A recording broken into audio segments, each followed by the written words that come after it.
It's beer o'clock on Real Ale Craft Beer. Today we've got a beer from 8 Sail Brewery, and this is a bottle of their Imperial Porter.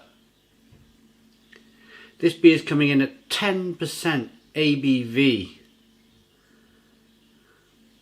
Love the label. Kind of strange man sitting on a barrel. The silver bottle cap. Let's get the beer out into a glass and see what we get. Nice bit of smoke on the bottle opening. Beer in the glass. 10% Imperial Porter.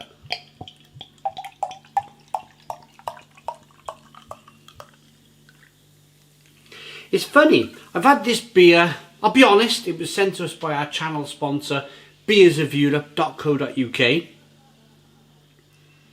Probably, in all honesty, probably about 8 months ago. I've had this beer about 8 months, but it's a 10% Imperial Porter.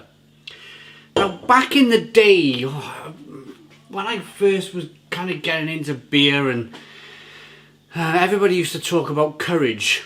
Courage's Russian Imperial Stout. That was like the, and I wish I still had a bottle. I'd give a bottle away, my last bottle. And I should never have given that beer away. I should have just kept the bottle here forever. But the Courage Russian Imperial Stout had like a forever sell-by date on it. Yes, probably by law it had to have an official sell-by date. But you can, this beer for instance has got a sell-by date of July 2021, which is just next month. It's just next month. So if you've got a bottle of this, or you buy an Imperial strength porter or stout in the future, ignore the best before date or the sell by date, or, I mean, this style of beer will last years. I could have left that down there in my dark cupboard that gets no sunlight, and it stays a certain temperature, a nice temperature all year round. I could have kept that bottle in that cupboard down there for 20 years, I reckon, and still got it out, and it would have been something incredible. So what I'm trying to say, with this style of beer, don't take too much notice of the sell-by date. So we've got a jet black beer in the glass. A little bit of carbonation floating around in the glass. It is. I did watch it as I was speaking. It kind of hissed down quite quickly, the head on the beer, but it looks good. Let's get the aroma.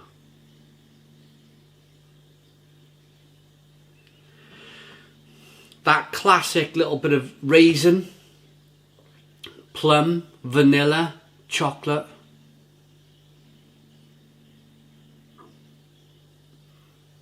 Lots of roasted malt, a little bit of caramel, coffee. Smells amazing. Smells amazing. Let's dive in. Cheers, everybody.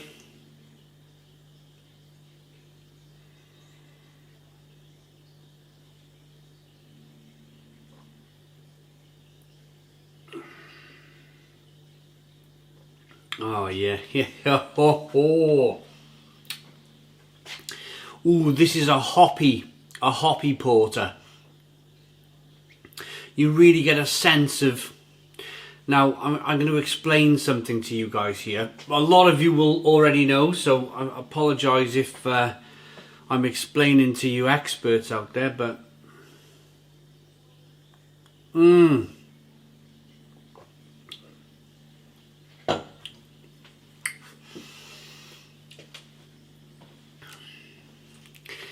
there's flavours here of plum, fig, prune, all your like Christmas dark fruits with a spicy, peppery finish. Now, if I was to get hold of a light beer, like this incidentally, as I have it to hand, Garden Brewery Hoppy Double IPA, I'm getting mango and passion fruit and grapefruit. In fact, the tangerine as well. The brewer has actually put on the side of the can what I can expect to taste from this beer. Because of the light malts in the beer, the hops are able to give off their true representation of themselves. It's able to go passion fruit, mango, grapefruit. I bet the brewer, he's probably used traditional British hops, but they can be lovely and jammy and tart-like. But what's really important with a roasted malt that they've added to the beer, that they've used to brew the beer, it makes it black first and foremost, but it also alters the taste of the hop. So if, in this case, 8 Sail Brewery chose to make this a bit of a hoppy porter, which is really cool, because those, maybe what you would have got, that jam, that raspberry jam, mixed fruit jam flavour of the beer, if it was a light beer, has now represented itself as, because it's mixed with the roasted malt, that chocolate, that coffee, that caramel, it's mixed in with flavours of plum, fig, prune, darker fruits. So the darker malts have made the hops in the beer taste more of darker fruits. And I find that amazing. I don't know about you guys, but I find that amazing. The unlocking of flavours, the way the brewers are able to go, right, I want a bit of plum and a bit of fig and a bit of prune, a bit of Christmas cake if you like. Brilliant stuff.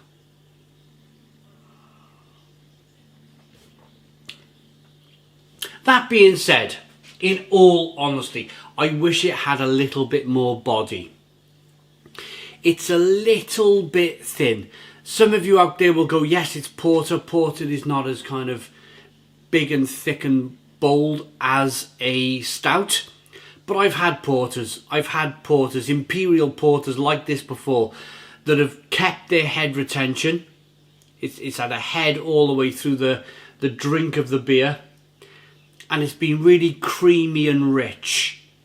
And I think this is what this beer is lacking. If they were able to brew a second batch of this, judging by the popularity of the beer,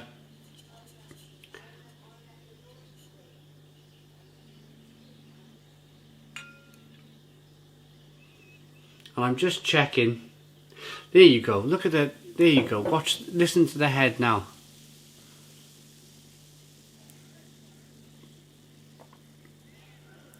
Just dissipates rather quickly.